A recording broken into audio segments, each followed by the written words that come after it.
Hi, I'm your host, Marsha Florence, for Just Ask Podcast Live.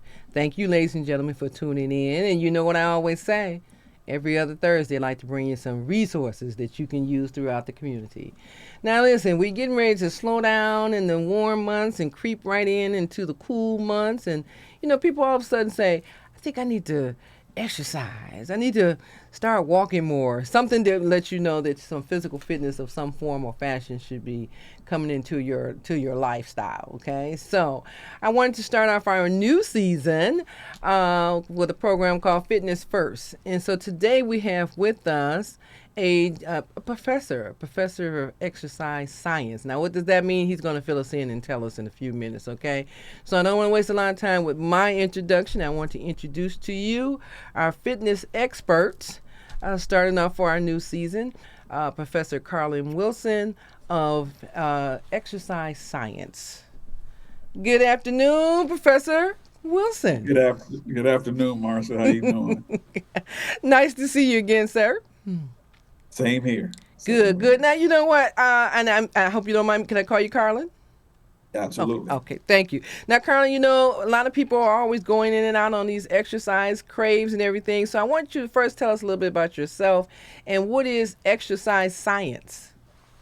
Okay. Well, I'll start with explaining what that is, exercise science. So it is the study of the body and how it has to adapt to exercise, and all of that in totality includes nutrition, how the body stores sugars, processed sugars and fats used for energy, any type of resistance training, any type of movement that we do, the energy needed to perform that movement, and then also the amount of reps or the amount of intensity that's put forth so that there's muscle development. And all of that wraps up into in this case, a field of study, which is called exercise science, and others may have understanding of some of the sister fields of study that are kinesiology, biomechanics, and exercise physiology, and they all are under the same umbrella. Okay, so can I ask the question, like, how long has exercise science been in existence? Good question. From my perspective, I want to say early 2000s. It used to be physical education in the 90s. There are Okay. a lot of professionals that are a bit older than me in their 50s.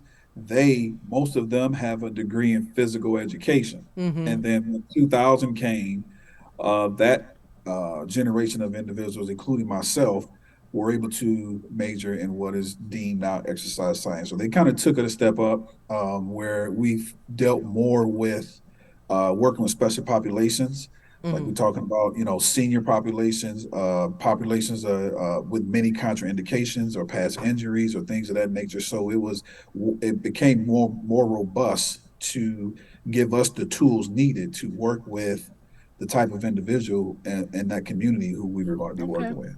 Okay. Now, well, as you know, our population that we serve is everyone, but in particular, we like to support and have resources for the disabled and the elderly population, because a lot of people, especially due with the pandemic, they're at Mhm. home, and being at home and watching TV, the muscles are, starting to become a little too relaxed, and motor skills are too relaxed.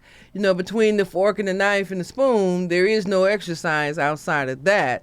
So we're hoping today that you would start us off with some, insightful resources that people can start to utilize as they go into the cooler months of the year. Because a lot of people don't like to exercise in summertime, and I'm gonna be truthful. I'm one of those like, what? I'm sweating in the summertime, but but I will get it together for the fall and carry it on through. So, first question I did want to have to you is, how did you get started? Well, I want to say about 15 years ago, I completed my management degree, and my mindset was to go be a sports agent. I love sports. And so I was like, how do I get in law school? Let's take the LSAT. Let's prepare for this. At the time, I was a very slender fellow, 6'2", 145 pounds, believe it or not. And I just kind of looked at the mirror one day and said, you know what? I think I want some more muscle. Right. So nobody in my family majored in exercise or in the health field industry at all. Both sides of my family were all like General Motors or Ford line workers from that generation. So nobody understood what that meant. So for me, going out saying I'm going to put muscle in my body was quite a task. And I'm like, well, how do I do that? So through just studying and reading up, I found out that with strategy, different strategies, I was able to attack certain muscles. And then for myself, what I noticed is that it took discipline. And for me, it was the habit of getting up in the morning, kind of treating the body like a robot. And so once I saw that if I treat my body like a robot and stay pretty consistent on a day-to-day basis, the results started to come very quick. And so that kind of that really interests me into, okay, if I could do that for myself, I wonder how it would affect some family members or people in my circle Mm-hmm. in general. And so I started looking up degrees, field of studies, and that's when I saw exercise science, and I like the program, and I like what I saw at Western Michigan. So I came back from DC back to Michigan to Kalamazoo, and studied in the field there. So wait a minute. Let me Studied. ask you this: Did you bulk up since you were you were 145? Did you actually bulk up? So Well, wait a minute. yeah, yeah, I think we have a image here of you. So let's take a look. Is that you bulked up? Okay, correct. that's a nice That's photo there, Professor. Okay. correct. So Thank you, okay, so thank you so so you didn't much. want to be that tall, slim build that was that considered too small when you were 145 for your height? It was honestly, interesting enough, had I stayed at that weight and gotten older, I would have been at risk for certain like joint issues and pains. Because one thing I've learned in this field is that muscle development is important to slow down and in most cases to just eliminate joint pain. 99% of the joint pain that we get, no matter what age, Mm-hmm. is due to either some muscles that are inactive and we're not working enough because the muscle is connected to the bone and to the joint. And so it stabilizes it. And if you don't have that strength there to help stabilize that joint, the overusage of the joint will catch up with you. And that's how we have so many people with joint issues is due to muscle inactivity. Right, right. So, uh, now let me ask you this because I like to stretch.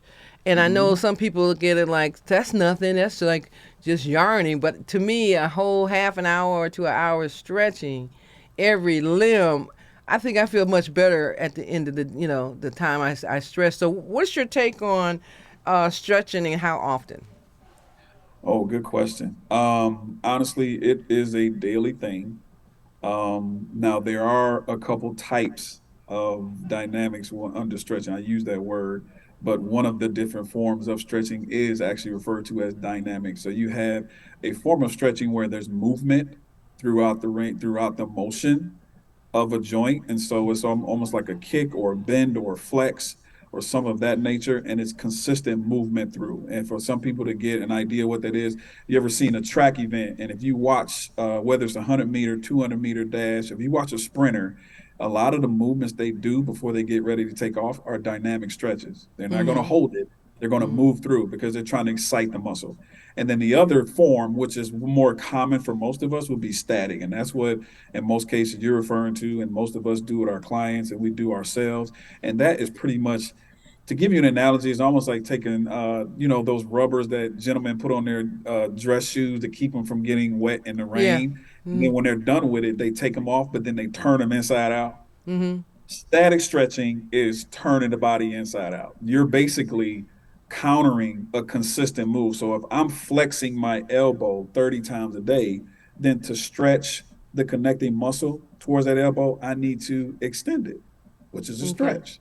So you're Okay. just countering the movement opposite of what you're commonly doing, or what the purpose of the joint is. You're basically doing some form of extension on the muscle, and that causes a nice little pull within the muscle tissue, and therefore it's a stretch. But that form necessary, and honestly can be done every day.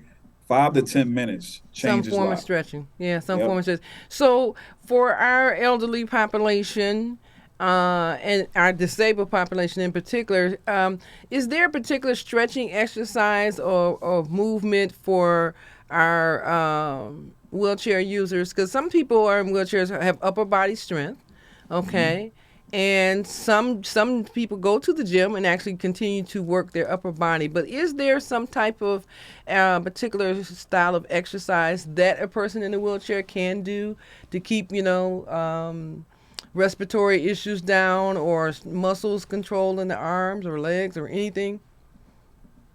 Very much. So I'll address both sides. If we're dealing with someone who has limited movement but is able to stand, an elderly individual, then for them, I've had a lot of those. It's mimicking daily movements, getting up and down out of a chair, getting in and out of a car, placing a dish in an overhead, cupboard, things of that nature. So it's just simple movements that they're going to do throughout the day, and we mimic them because all that's doing is allowing the muscle to develop a level of strength so it less fatigue, right? So Mm-hmm. that individual can do that throughout the day and don't have to worry about pulling anything, overstretching, overexerting themselves because the muscle is accustomed to the repetition of the movement. So the form of exercise for someone in that demographic that fits that bill would just be to mimic the movements that you're going to do throughout the day: a push, a pull, a squat, a lunge, a press. All these, it's only six basic moves that anybody can do. Millions of exercises, dynamics, millions of equipment pieces that we can use, but it's only six moves. So I would prescribe for them the six basic movements. Now, is it If true that a person should, because they don't want to be timed, wait till a commercial come on and exercise to the length of the commercials, or play a song and exercise to the length of the song? Then you can pause and come back and do it again. I mean, some people try to find a routine that will give them reason to do the exercise. So some people say they use commercial time. It's like 5 or 6 commercials, so I might as well exercise during that moment. Does that actually help? Oh, very much, very much. You're giving the body a break. You're sitting. More often than not, honestly, it's the back that I'm thinking about, right? If the person sits, the lower back and the glutes are actually being active. So what I hear is a lot when someone sits that all of their muscles just relax and sitting. That's actually not true. Your lower back is working in that flex position to try to hold up your torso. So in that minute and a half commercial break, you can get up and do a squat, a lunge, a push, a pull, a press, a deadlift. You could do pick up anything off the floor. You can mix six quick movements and do 20 seconds for each and keep that heart rate up and then sit right back down and then wait for the next commercial break. Absolutely. Okay. I mean, honestly, that's an idea that I probably should use myself. I never thought of it. I'm more extended, but that's not a bad Okay. idea. So, question. So, how soon would a person would feel the effect of that kind of change? Is it long range, or how soon could they see the progress? That's a great question. So, in all my years, 20 years, what I'm noticing is that there's a range of about 4 to 6 weeks to see any physical adaptations, whether that's body fat, a couple inches off the abs, a couple inches off the thigh, weight, the scale, right, a couple pounds, whatever, uh, adaptation that the body makes. It's generally 4 to 6 weeks. In the first 2 weeks, everyone feels a sense of energy and energetic, and that's the first hurdle. And I like tell people when they say they don't have any results, I'm like, that's your first sign of it, is that energy starts to spike up right throughout the day. So now you have more energy, and that kind of propels you into getting more and more results because now you have the energy to have longer workouts, and now you're starting to obtain some results. But Now, four to isn't six so? I'm sorry. physical. So let me ask you this. So for any Mhm. exercise that you do, and you could correct me if I'm wrong. That first week, you're irritated, you're agitated, like, oh, this hurts, this hurts.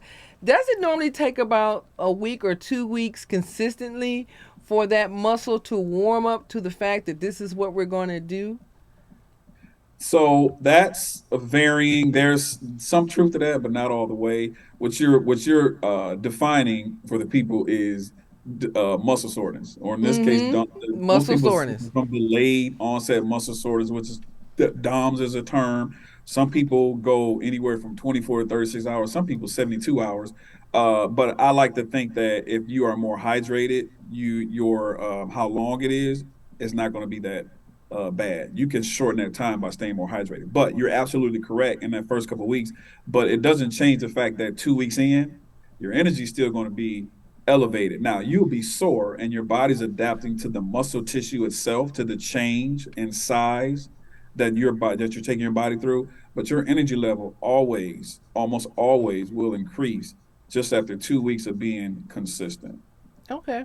Okay. All right. I mean, I'm one of those people that I do exercise for a while, then I stop. But and I'm like, it takes me 2 weeks after the soreness to tell myself it's all right. So that's why I had to ask that question. I'm not just asking for myself. I'm asking for those who are like me. Okay. Okay. Absolutely no, So, absolutely no. mm-hmm. So what It's train? hard to see. It's hard to feel the energy when you're sore, but it's still there. But you're right, absolutely. Right. Well, Carlene, it's one of those things that some people concentrate on weight loss and some people concentrate on muscle mass. But Correct. overall, in this day and age, to me, it's about maintaining health overall. So, however you want to pose that, I think as general, we should be trying to maintain our health. And if you do exercise, that's great. And if you watch your diet, that's great too. But to concentrate on what will make you a healthier and more fit person, as well as your mental state. Because I know fresh oxygen to the brain always helps your cognitive thinking, especially when you go outside for a brisk walk or just a mile walk. I mean, people say they love having animals now, having a dog to go take the dog for a walk. That's their excuse to give the Mhm. dog exercise, and they're getting exercise at the same time, and both of them come back kind of winded. So, Yeah. but the different reasons for being outside or to get oxygen to the brain is important, especially amongst our elderly population and our disabled population. I look at it like if you have a loved one in a wheelchair or some type of portable chair that you can take along with you when you go for your run and walk, you should take them also. Find some way to allow that person to have exercise along with you so that they can feel just as good as you do in their way. Okay. Right. So that's important. But so what are some of the training should a person do to lose weight though? Is there something in particular that goes along with a person trying to lose weight? Marcia, there really is, and it is not one exercise discipline. And when I use the term discipline, I'm referring to it's not just weight training, it's not just CrossFit, it's not just any form high intensity interval training, group X classes. There's so many different variations of exercise programs that one can sell out to and just go ahead and have fun with it. And that no argument there. What they have to understand is that when it comes to weight loss, it really does matter. It's your heart rate, and that's the big thing. So I tell my people, let's focus on heart rate training. And so through some basic equations, we figure out like what the target heart rate zone based is, what it is for that individual. And I design the workout plan to help them keep their heart rate in that zone while working out. Okay. Okay. So an example would be if I put you on a treadmill and you just walked at 4 miles an hour. The key there is if I said 140 to 145, our job is to keep you right there, which means I don't want you at 139, neither do I want you at 146. And that's a hard thing to grasp and concept to grasp, because a lot of people, when they're doing cardio, they have music, right? Or they may be doing an exercise class to music, and the music spurs Mhm. us on, and we go as fast as we can until we have to slow down. And then we slow down, we just stop, we take a break, we catch our breath. That is what we're trying to avoid. So when it comes to weight loss, it is going to be paying attention to that heart rate, finding that heart rate target zone for each individual that fits, and then staying within that zone. You're going to see optimal results by doing that. So how can a person guarantee that they can stay into that zone though? I mean, they would have to have a person like yourself there to actually monitor their levels. Yes and no. So I Okay. do I jumpstart them and get them familiar and get them to understanding of the concept. But honestly, a heart rate monitor, there's plenty heart rate monitors that you can preset. And what the individual is going to do is just look down at it and make sure that they're staying within it. And how you stay within that zone is breathing, right? A lot of times Mm-hmm. we get our heart rate up and we don't even realize it, but we get to the point we start to chase our heart rate, which means we start to breathe at the pace of our heart rate's going. Mm-hmm. And that's what you don't want to do. When the heart rate's up, you take deeper breaths. As you do that, you force it to slow down. So what I'm teaching them is the ability to breathe and manipulate that heart rate so that they can stay in that zone. That individual will always be able to lose weight and to maintain their weight, either gain or lose, however they see fit. That's the one thing that we have to grasp, and I'm doing my best to teach and to even in a classroom setting to let everyone know that it's really about controlling your heart rate with your breathing. That is the definition of conditioning, and therefore now you're going to get the results you are looking for. So now, do Fitbit watches and all that? Did that really work? Yes. Now, I will Okay. say there's a couple some of the higher models of Fitbit that you're Mm-hmm. able to but even the basic model, you aren't able to track your heart rate. I mean, you aren't able to put your heart rate zone in, but you are able to track your heart rate. And steps, there's something to be said about Okay. hitting 15, 20,000 steps a day. So, I do not frown upon that at all. If you get a basic monitor, that can jumpstart and really get you going. For me, I use one as well. And when I'm walking the golf course, I know that if I walk 9 holes, I'm going to get about 17, 18,000 steps. For somebody else, that may be different, but for every person, even the basic model, it works. And we can use that to your advantage so that you're able to still develop those habits and learn how to, like I said, breathe. You learn how to manipulate that heart rate. Okay, because and I'm not. I'm gonna be honest. I mean, I think I had a Fitbit. No, I didn't have one, but I was thinking about the one that goes on the person's arm, the band that goes on the arm. And I see people running down, and then they check it and stuff like that. Now, that one versus the one on your wrist. Which one is the? I should say. I want to say the So better one. good question. So here's the irony that they're the one that goes on like the wrist use, I mean the forearm or the Mhm. bicep instead with a Mhm. bigger band. If I'm not if I'm right on this, I believe that that is the one that actually gets to pick up by a lot of your treadmill, elliptical, stairmaster companies, like some of your Precor or your Life Fitness or some of those other ones. They're able to pick up on that, so the person really wouldn't have to keep looking down on their wrist. They could look down at the treadmill Right. or the elliptical or the device they're on. So either and then the one that's on the wrist, if it's the one that has the signals, it kind of lights up behind it and it picks up the signal Mhm. versus the one that you have to rest on the actual radio ulna to pick it up. That one could be a little weak as far as the signal, can be hard to maintain. But there's also a style where, and one that has kind of upgraded, where it kind of has these lighted magnetic lights that Mhm. pick it I've up. seen that And too. actually, see, I have that pretty accurate. I'll compare it to a device that I'm on, or even I'll check my own heart rate and count the numbers and the beats per minute, and it's pretty much Okay. spot on. So all of those, and again, 100%. Sometimes it's going to be 100%. Sometimes it's going to be 90, 95% accurate. But in most cases, it's accurate enough for us to be able to do what we need to do as far as staying within that zone. Okay, well, Carlin, I want to say, we want to ask you to come back and join us because we want to help people get the knowledge of when to, how to, and what will work for them. So Yeah. most definitely, we don't want to just stop here. And I know you have a book coming out, so we do want to go over the materials in that wonderful book that you have, so people can relate to what it is that they're trying to do. So as always, I want to ask you the opportunity, like I do all my guests. Will you come back and join us again? Absolutely. Absolutely. I Okay. can't wait. Okay. So hold that thought. If you love them enough to crawl into a play place to get them to come down, then surely you'll check nhtsa.gov/the right seat to make sure they're in the right car.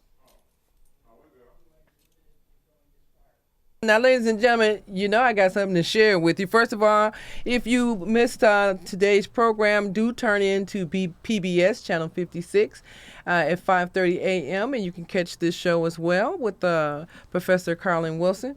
And if you are in position to have a good time, Don't forget, the Just Ask second annual Health and Fun Fair is coming up October 6, 2022 from 10 a.m. to 2 p.m.